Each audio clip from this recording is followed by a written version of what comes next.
You are listening to The Dish on Health IT, brought to you by Point of Care Partners, a leading health IT consultancy. Each episode will feature a rotating panel of senior consultants and guests who will talk about trends and innovations in health IT, while also highlighting how organizations can leverage these advances to solve their business problems. Laura McCrary, President and CEO of KONZA National Network, joins hosts Pooja Babra and Jocelyn Keegan for this episode of The Dish on Health IT. KONZA was recently designated as one of the first 5 Qualified Health Information Networks, or QHINs, to participate in the Trusted Exchange Framework and Common Agreement, or TEFCA. We'll be speaking with Laura McCrary about why KONZA pursued QHIN status, insight into the process to become a QHIN, how KONZA's status as a health information network since 2010 informs their role as a QHIN, KONZA's initial QHIN membership mix, and what's new or surprising in the Common Agreement version 2. We'll also be asking Laura about what she's excited about TEFCA accomplishing in this following year. We hope you find today's episode informative and helpful. If you have topic ideas you'd like us to cover in future episodes, be sure to share them with us by emailing us at podcast@pocp.com or tweeting us at POCPHIT. Hello, everyone, and welcome to The Dish on Health IT, where we invite health IT innovators and catalysts to break down and discuss some of health IT's biggest news and most exciting milestones. We at Point of Care Partners are health IT consultants who work with stakeholders across the healthcare ecosystem and are viewed as independent, objective, trusted party like Switzerland. I'm Pooja Babra, PBM and Pharmacy Practice Lead here at Point of Care Partners, and I'll be your host for this episode. My colleague and co-host Jocelyn Keegan and I are excited to welcome special guest Laura McCrary, President and CEO at KONZA National Network. KONZA was recently designated as one of the first 5 Qualified Health Information Networks, or QHINs, to participate in the Trusted Exchange Framework and Common Agreement, better known as TEFCA. So we'll be speaking with Laura about why KONZA pursued QHIN status, insights into the process to become a QHIN, how KONZA's status as a health information exchange network since 2010 informs their role as a QHIN, and KONZA's initial QHIN membership mix. And we're also going to be diving into what's new or surprising about the Common Agreement V2 that was just released a few days ago. So breaking news on that one. Excited about that. But before we jump into our discussion, I'd like to have Jocelyn briefly introduce herself and tell us what she's looking forward to learning from today's discussion. Joss? Awesome. Excited to be here. Jocelyn Keegan, I'm a payer practice lead here at Point of Care Partners, devoted to positive change, building and getting stuff done here in healthcare IT. My focus at POCP is on interoperability, prior authorization, and really where the convergence of technology, strategy, and product strategy and standards come together. I also happen to be the program manager for the Da Vinci project. So we've had a busy couple of weeks in general here in the industry. And am really excited about the forward progress with the QHINs. I think that what I really enjoy, and I've gotten to see Laura present a lot over the last year or so, is really, I think, this really pragmatic and sort of realistic approach that she takes to all of the conversations about the QHINs and what we're going to be able to do. You know, it's apparent that the KONZA team has a really vibrant footprint to build on, and I'm really looking forward to today's discussion. Great. Thanks, Joss. And I echo those comments. Laura, I've heard you speak a few times and completely agree with what Joss said. So let's meet our guest. Laura, if you could briefly introduce yourself and really tell us how you ended up in your current position leading KONZA and really what you're most passionate about. Well, thank you very much. It's wonderful to have an opportunity to spend some time with you and with our audience. I'm very excited. I have to share that I've been working on the interoperability strategy really for not only my little state in Kansas, but for the region and then across the nation, really now for almost 4 decades, for almost 40 years. And that really is a part of what started when I was first entering the workforce as a special education teacher. And I actually went into my classroom and realized I knew nothing about the children I was responsible for caring for. And I didn't know what their medications were. I didn't know what procedures they'd had. I didn't know what therapies they need, occupational or physical or speech language pathology, because nobody shared medical records with teachers. And when I asked their parents about these kinds of really important considerations, the parents did not have their children's medical records either and couldn't receive them. And of course, the young kids that I was working with didn't know what kinds of therapies that they needed or medications. And so I've really been focused for many, many years on making sure that people, whether it was myself as a special education teacher or a physician or a nurse, actually at the point of care are able to have the information that's necessary to provide the very best care for the people that we need to be taking care of. So to that end, I've worked really, passionately over the years to try to make that happen. One of the things that I think was one of the key successes that I've had in my career was working with the University of Kansas Medical Center and setting up one of the first telemedicine programs in the public school systems. So in the Kansas City, Kansas inner city public school systems, we set up telemedicine services in the elementary schools so that kids who did not otherwise have access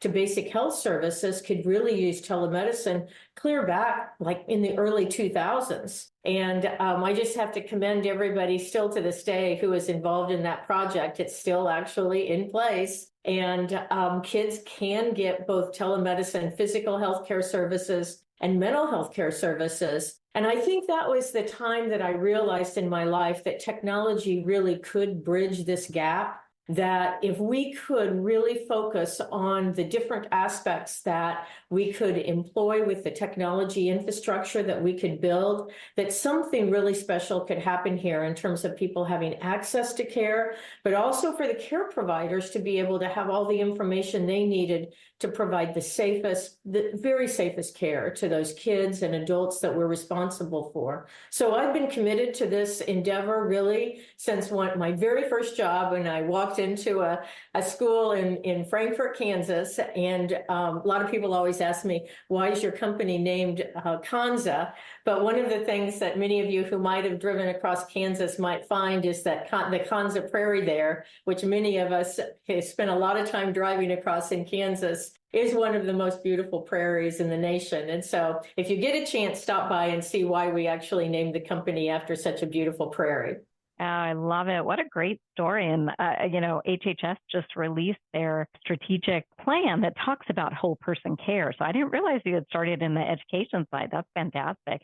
So important. So, all right, let's jump into our discussion. I'm really excited to learn more about your experiences, really with becoming a QHIN. So I think I just want to have you start with telling us a little bit more about KONZA's mission, along with what compelled you all to pursue QHIN status in the first place.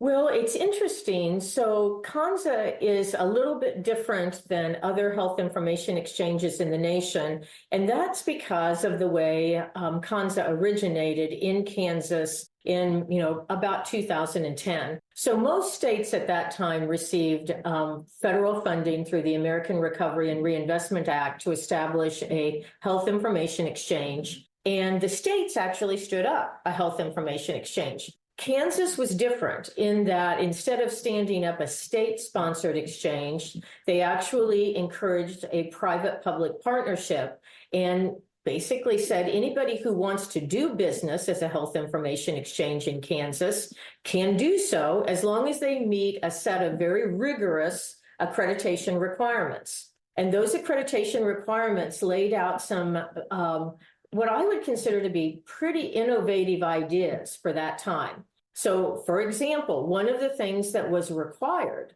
was that the health information exchange needed to share all information with patients. So even as early as 2012, we were required to have a personal health record for patients where they could access any data that was in the health information exchange. And so we've been doing what could now be called the individual access services under the QHIN. We've been doing that since 2012, just as a part of what we felt was the thing that we were responsible for doing, right? If there was information in the exchange, patients should be able to see what information was there in the exchange that was being shared. So that never seemed like it was unusual or different to us. The second thing that was really interesting is that by Kansas regulations, we were required to share data with payers as it related to their members. There wasn't really, there was no question about it. Under HIPAA, we were supposed to share information for treatment, payment, and healthcare operations.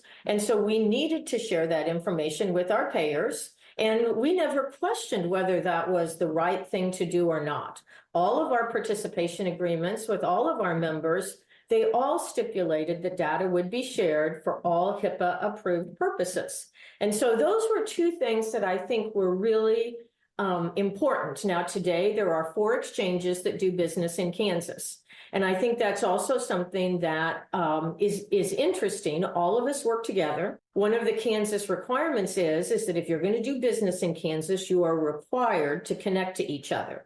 If you do not connect to each other and share information with each other, you'll lose your certificate of authority of doing business in Kansas. So one of the other things, though, that happened is that we learned at a very early in the HIE industry that health information exchanges are very expensive to operate. And unless you have a broad base of participants, you are not going to be able to actually have a sustainability plan that's going to be functional. And so in Kansas, there was no federal or state funding that went out to the HIEs. The HIEs were expected to do it on their own. If you couldn't do it on your own, you need not be in business because you couldn't run a successful business. So we learned early on that we were going to have to expand beyond the Kansas borders.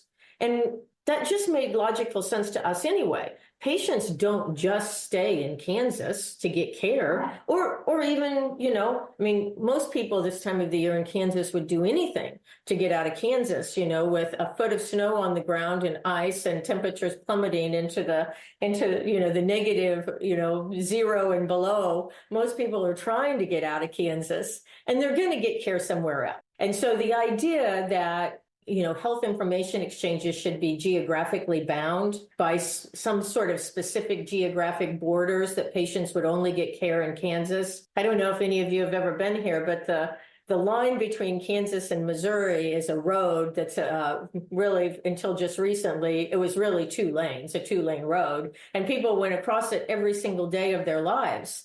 And they didn't think anything about getting care in other states. So we expanded. And this is kind of the core to answering your question. In 2013, we began expanding, and the medical societies in a variety of states asked us to come into their states. Now, this is interesting because if you think about what was happening back then, and you mentioned that, yes, I am a teacher by training, and so you didn't say that I was a history teacher, which I am by training. But also, if you think about what happens in terms of the history of health information exchanges, most of the hospitals got connected together. They all got connected. Hospitals had very sophisticated EHR systems. They had money. They had a lot of really great, technical staff and infrastructure. But that is not true for the independent physician practices or the federally qualified health centers or the behavioral health organizations. So that became sort of the niche that we moved into. How do we connect everybody else together? And when you do that, you have to be able to work with every single EHR that's out there. You have to be EMR agnostic. So we developed teams of people who focused on specific ambulatory and behavioral health EHR systems till we were really good at that. And so we expanded first into Georgia and then South Carolina, then the list goes on, into Connecticut and New Jersey and Mississippi and Louisiana and Missouri and Northern California. So these are all of the states that we worked in. So it was sort of natural when we started kind of participating in this idea that there would be qualified health information networks. It made sense to us because of our history and our background that, of course, we would want to be one of those qualified health information networks so that we could make sure that all of our participants in all of our states had access to information wherever their patients or their members were receiving care. And so it wasn't really a very difficult decision for us to make. It was a logical decision that was part of the progression of our exchange continuing to grow. That's great. Yeah, it just seems to make sense with everything that you were doing. And I didn't realize that history about the Kansas HIE. So thanks for sharing that. So can you tell us a little bit about the process to become a QHIN? I know as we prep for this episode, you mentioned the requirements are rather stringent. And I remember hearing that actually at the ONC annual meeting as well. People were saying, kind of volumes of transactions, things like that. Can you share with us a little bit about that as well, Laura? Yes, and see, I went into this QHIN model thinking, well, it'll be a bit like Kansas's certification requirements. It's probably not going to be too challenging, much more than what Kansas has had in place, and we've been doing this for years. And so I will say that the application process was pretty similar to what we had experienced previously in Kansas. You had to be able to demonstrate that you were a sustainable business. You had to be able to demonstrate that you were financially viable. You had to be able to demonstrate that you had proper security protocols in place through high trust certification. You had to be able to demonstrate that you could appropriately share information using the IHE protocols. So these were things that we were fairly comfortable in demonstrating as a part of our certification in Kansas. And so we got through the application process, I think, fairly well. And so in February of last year, coming up, I can't believe it's already been a year, but coming up here on February 13th, we actually became a candidate QHIN, which meant that you'd passed your application process. And so we had passed our application process. And then you needed to develop a project plan that actually walked through all of the rest of the requirements that the RCE, the Sequoia project, which is the RCE, and the ONC had for you. And the requirements were twofold, really, on conformance testing around your technology. And also there were requirements around really being able to demonstrate that you were a viable business. Because obviously, we want people to join QHINs and feel confident that the investment that they're going to make in joining a QHIN is going to be a valuable investment for them. And so I think it's really appropriate to have both sides there to make sure that there's a business model that can be sustained, as well as a technology infrastructure that's not only safe, but also allows for the technology to work at the highest level. So we began putting all of that together after we were received the candidate QHIN status. And it was really challenging, let me say. It was much more challenging than I had anticipated. Now, looking back, I think it absolutely should have been. I mean, it needs to be. People, organizations that come into the space of being a QHIN need to be able to meet the highest level of requirements from safety, security, project management, board governance, right? Board governance needs to be in place. And so we still are continuing to meet some of the requirements. So for example, one of our requirements is that 51% of our board of directors, and all QHINs have that, it's not just us, 51% of your QHIN board of directors must be members of your QHIN, which I think is a good thing. I think it's a good thing, because that means that people who are actually participating in your QHIN are the ones that are making decisions about kind of your business model moving forward. So we've gotten up to 49%. We're at 49%. We had a new member that joined at our board meeting in January, a gentleman that works at a public health organization. And we did not have a public health person on our board of directors, so we were excited about that.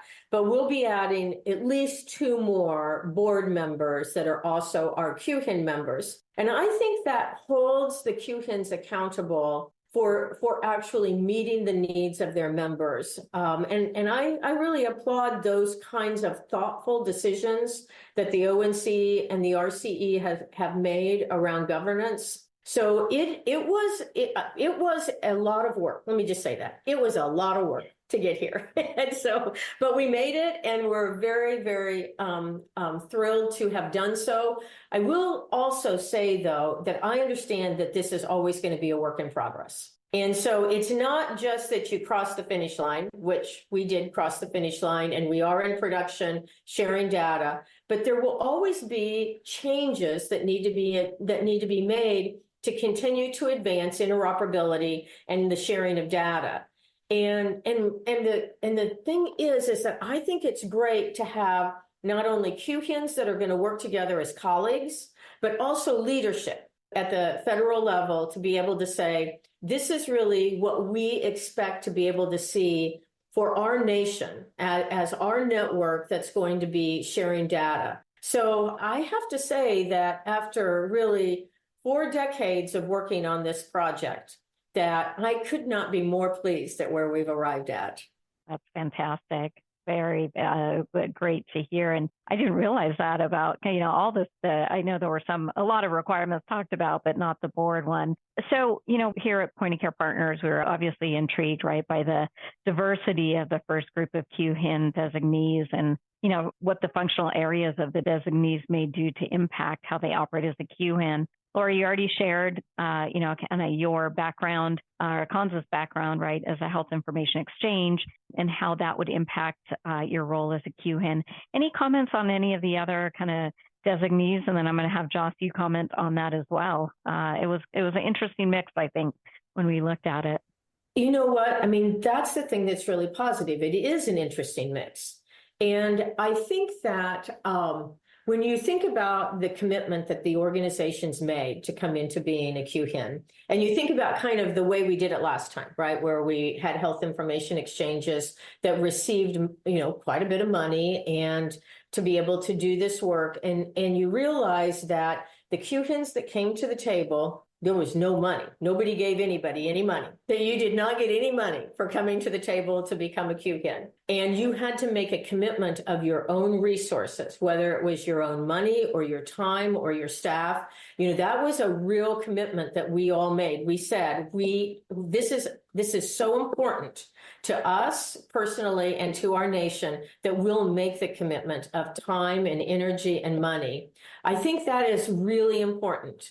And I also think it's really important that the organizations, as diverse as they are, they really do represent different parts of the private sector. And so when I think about this, I think the opportunity for the very diversity that's associated with the QHINs to be one of its greatest assets.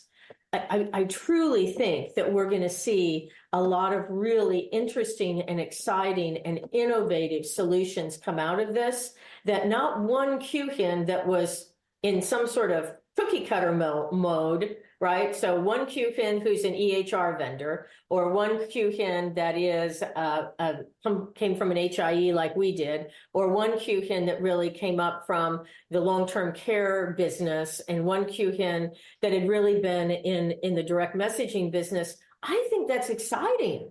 I think it gives us the opportunity to really look at what can we do that is innovative, that is something new, so that we're not all exactly the same in this space. Yeah, that's great. Joss, I'd love for you to comment on, the first set of QHIN designees and also what you've been hearing from Laura on KONZA's background as an HIE. I'm just going to say there's so much that makes so much sense now, Laura, that I know more of your background. I have a BA in history, so I adore the fact that you were a history teacher, because I think that sort of worldview, I think, is really important when we're talking about this sort of long-term transformation.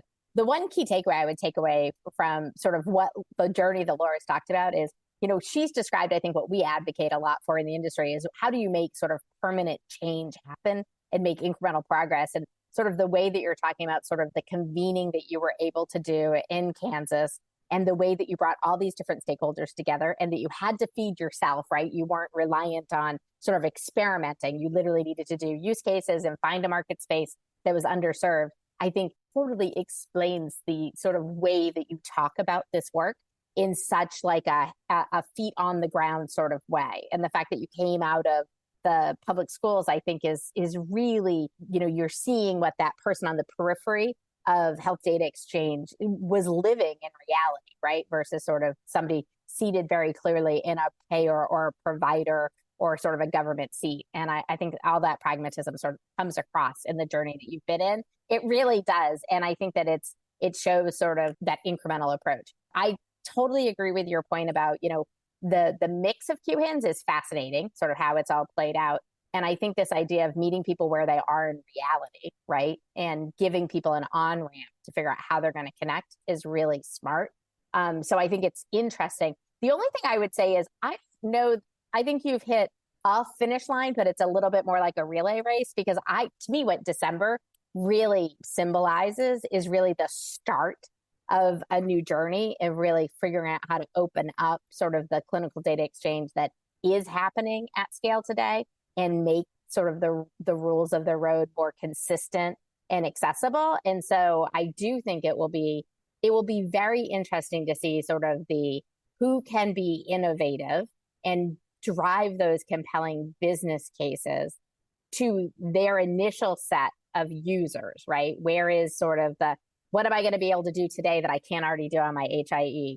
What other endpoints can be added that's going to make it compelling for me to do this? I'm fascinated to see how the business model is going to roll out and what cost, sort of plus is really going to look like as we think about sort of exchange itself. So at the end of the day, I think that the mix is a good, interesting mix. What I'm sort of holding my breath on is who's number 6 and number 7 and number 8 to sort of add to the mix. And do we get more of people that already look like people out there? Knowing some of the names that are in the mix, I think that we're going to bring in some missing stakeholders, like our friends over on the pharmacy side. But, every time I see Laura present, I'm always impressed with sort of, again, we know how to do this. We do this already. This is just building on our base. So I'm excited to see what happens as you start to, migrate end users into the TEFCA world over from the HIE world. I think I'm looking forward to see the progress reports that you give. Let me just respond to that just a little bit because, we feel like, whether it's right or wrong, that we really are the QHIN for the HIEs. And we feel like we grew out of the HIE space. We grew out of understanding and really focusing on what happens with health information exchange. And so a big part of what we hope is that actually can be the case. For us, health information exchanges are critically important to the care of people in this nation, and they meet really important needs for a community or for a state or for a region. And so to that end, we are hopeful that we will be able to onboard the HIEs to our QHIN so that they can have a smooth and easy onboarding and continue to be able to participate with all of the communities that they're in now, but actually just have access to a broader set of data to be able to provide more information at the point of care.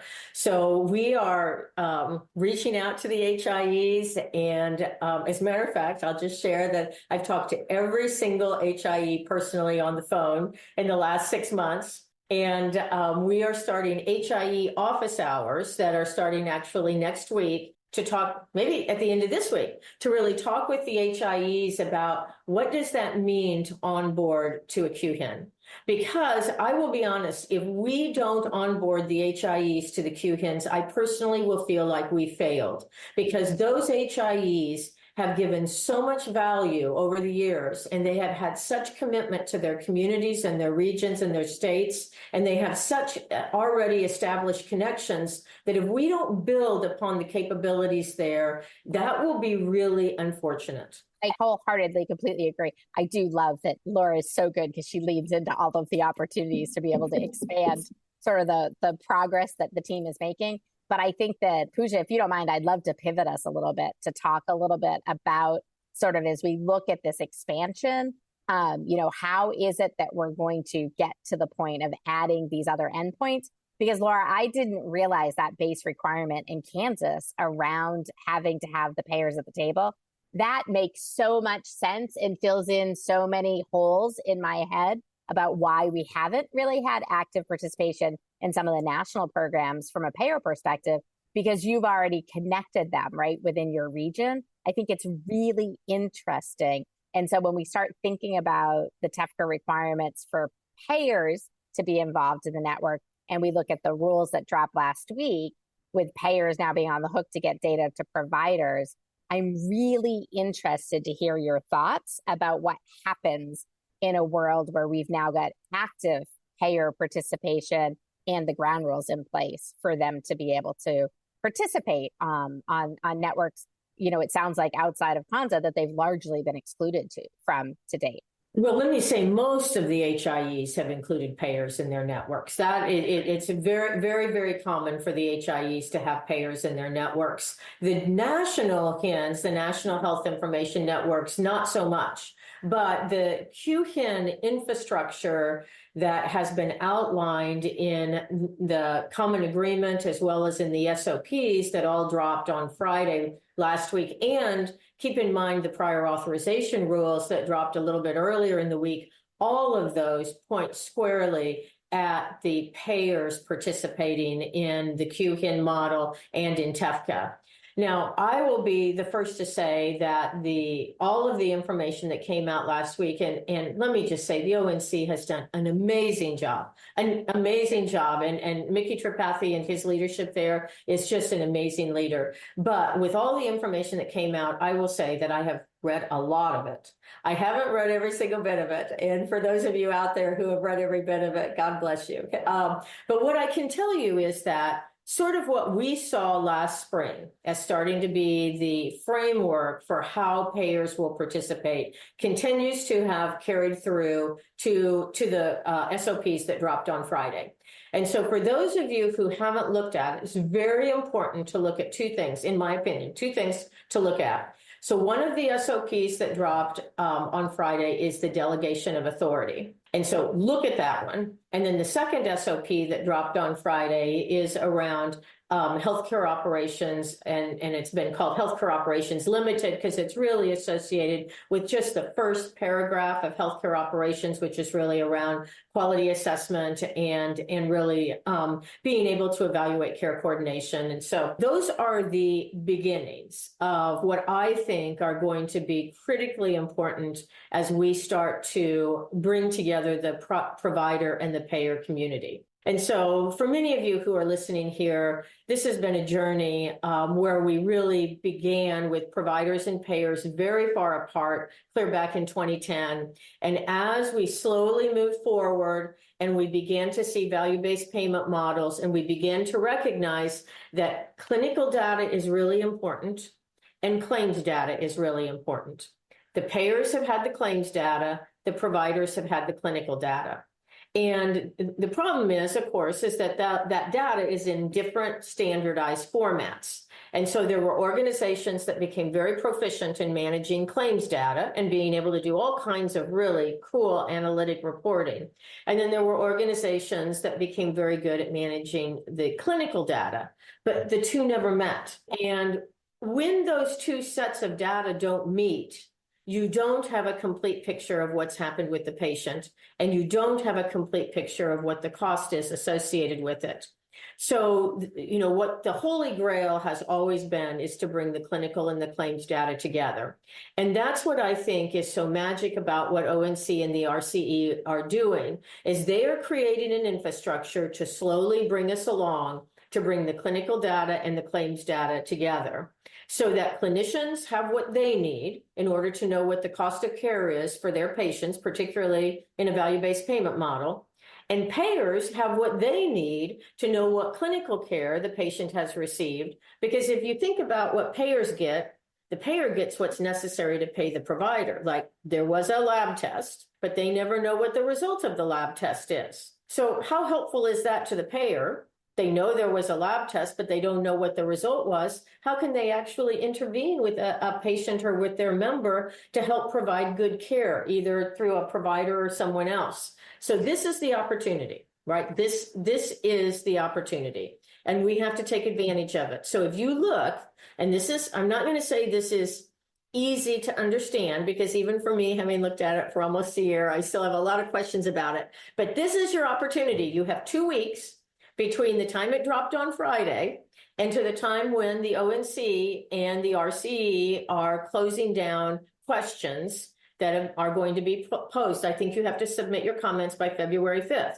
So look at that information and actually think to yourself, how am I going to operationalize this in reality in working with payers and the providers? I think there's some really good paths there. One of the paths has been that the providers have been reluctant to provide the clinical information if they couldn't get the claims information from the payers.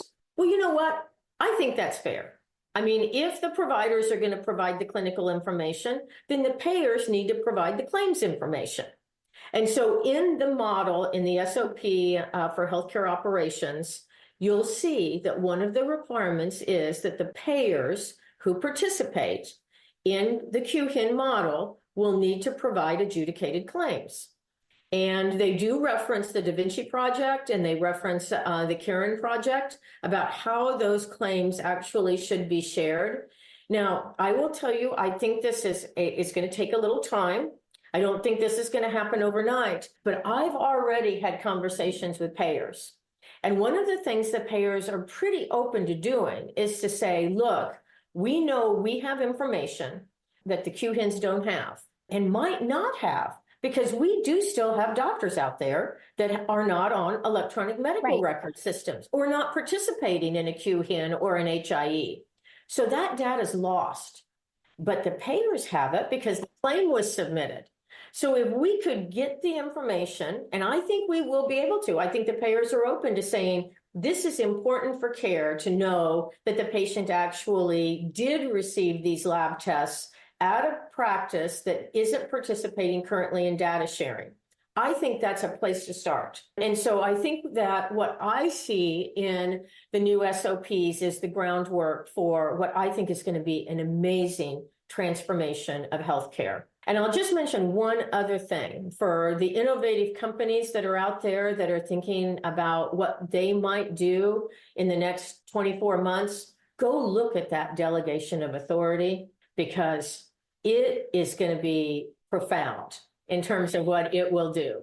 So anyway, I'm pretty darn excited, as you can tell, about what's going to happen.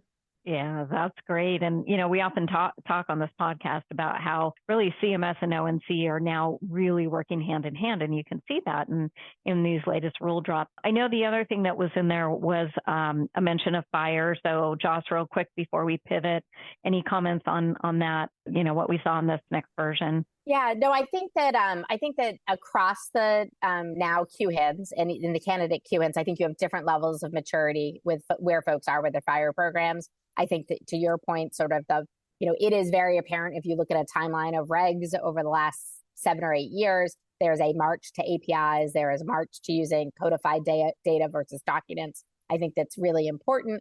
I think it will get us to sort of the promise of automation, right? How do we get the human beings out of the pathways? I think that the sort of the trust piece that Laura mentioned, I think is important. Payers and providers across the country are in radically different places sort of in that trust paradigm today. So I think I'm interested to hear from Laura, because we see some of the QHINs that are out there right now really pushing on doing some piloting and some early adoption with what I would affectionately refer to as the party of the willing, even within their existing HIE networks or vendor networks, to be able to show and demonstrate some use cases that are specific to leveraging some of the FHIR assets. And I guess I'm curious to know, Laura, where you guys are in that journey, because you've already got a really great footprint, I think, of payer-provider collaboration, including not just having your participants at the HIE level, but also in partnerships like with organizations like Availity. Sort of where and how are you guys approaching, sooner rather than later, sort of the FHIR aspect and the implementation guide aspect of data exchange? So one thing to keep in mind around FHIR, and this is true of all health information exchanges, is that the data that comes into a QHIN or a health information exchange has to come from an EHR, right? We don't magically make this data. It comes out of an electronic health record system. And so if an electronic health record system is not FHIR enabled, there's not any way for that data to be sent to a QHIN. And so you have to keep in mind that the QHINs can be as innovative and as forward-thinking and as FHIR-enabled, but if the EHR vendors are not, there will not be any FHIR resources coming out of those EHR products. So the expectation is that every EHR, for every customer of that EHR system, right? So Tallgrass Family Practice in Kansas has an EHR, they need to have a FHIR endpoint, right? That has to happen. That FHIR endpoint has to be published in the RCE directory so that someone, a QHIN or some other participant, knows where to go get the data from Tallgrass Family Practice. And so they've got to have a FHIR endpoint published. That's the first thing that's got to happen. Then in addition to that, if you have a FHIR endpoint published, that is super. But you actually have to have FHIR resources behind that to actually send data back, right? So you can have a FHIR endpoint which is knocking at the door, hello, but if there is nobody at home to send the FHIR resources, if there's no FHIR resources there, you may have just knocked at the door and gotten nothing back. So one of the things that I think has been very valuable is the focus with the EHR certification program on making sure that everyone has FHIR endpoints and has actually implemented their full FHIR resources, because we can't do our job if the EHR vendors don't do theirs. And so I would just keep that in mind, that oftentimes people forget that there is a down the road sort of flow down in terms of how the data has to actually be there before we can share it, or before another facility can query it. So we're pretty excited about the opportunity for facilitated FHIR, and we're moving that forward quickly. We expect to have our facilitated FHIR up and operational by the end of Q1. We've been working on it for a while. I will say, if you look at that SOP around healthcare operations, you will see that facilitated FHIR is really the way that organizations are going to respond to payers and to others as it relates to healthcare operations. So we're excited about that. And we also are excited about the idea of bulk FHIR. You know, we are a big proponent of NCQA, and NCQA has a new bulk FHIR initiative that we're very excited to be participating in with them. And so anyway, there's a lot of work around FHIR. And I think that one thing that I keep in mind all the time is the importance that FHIR allows for us to just share the minimum necessary data. Exactly. You know, today, and rightly or wrongly, this is where we are. Somebody told me the other day that they received a document, a consolidated document of all of their patients' care that was about 65 pages long. And she was a physician, and she said to me, Laura, you know, how am I supposed to manage a document that's 65 pages long? And then she said, the other option is I'll get 65 documents, one at a time, about every single encounter the patient has had. And she said, I can't open up one document, jot down the medications from this document, then open up another one and jot them down. She said, we have to have a solution to this so that we provide to the physicians and other caregivers the information they really need. If I only need Laura McCrary's medications, just give me Laura McCrary's medications. And that's what FHIR will do for us. All right. So as we close out, we like to ask our co-hosts and guests if they have any final messages or calls to action they want to send to the industry. So Joss, I'm going to ask you to go first. Well, you know, I think that great news on your progress with FHIR. I love all of the points you make there, right? At the end of the day, you know, there needs to be somebody to answer the door, or we need to get to a place of maturity that we can leverage things like bulk FHIR.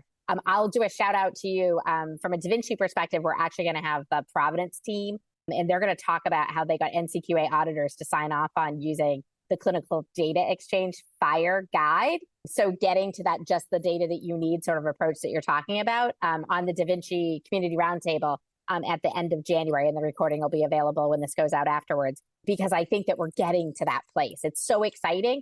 And I think that the bulk point is really important, which is if we want to get to automation, we want to get the human beings out of the way in high trust situations and just get to that data that's needed. I think that that is where we are going to win and really get to this promised land we've all been trying to get to. So I guess for me, what I would love to hear about, and maybe as I toss off and as I disappear, is where and how should someone get engaged with you if they want to participate as one of these early users of the payer use cases? Because I think everything you've said today to me just amplifies use case and workflow is king, and making sure that you have the right people at the table to participate. Just as we sign off today, you know, how does somebody come and find you and get involved?